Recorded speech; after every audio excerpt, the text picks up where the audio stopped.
প্রত্যাশা আল্লাহর যে রব্বুল আলমিনের রহমত বরকতে শহীদ প্রেসিডেন্ট জিয়াউর রহমানের সুযোগ্য সন্তানের এক তত্ত্বাবধানে মীর শাহ আলমের ইচ্ছায় আমাদের মোকামতলা থানা হতে পেরে আমরা গর্বিত এবং আমরা মহান আল্লাহর শুকরিয়া আদায় করি।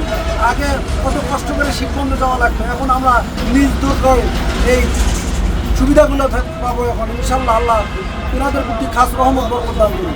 হাই স্কুলে যখন পড়ি তখন থেকে শুনে আসতেছি মোকামতলা উপজেলার দাবি, সেই দাবি আজ পূরণ হয়েছে, সেই স্বপ্ন মোকামতলাবাসীর আজ পূরণ হয়েছে। ধন্যবাদ স্থানীয় সরকার মন্ত্রণালয়ের প্রতিমন্ত্রী মীর শাহ আলম।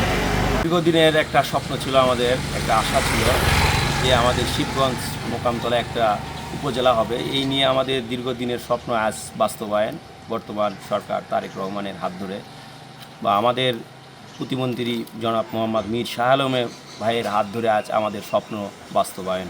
আমরা চাই আরও ভালো কিছু আমাদের জন্য উনি করবে, সেই প্রত্যাশাই আমাদের। মোকামতলাবাসী বহুদিনের প্রত্যাশা ছিল মোকামতলাকে উপজেলা করবে।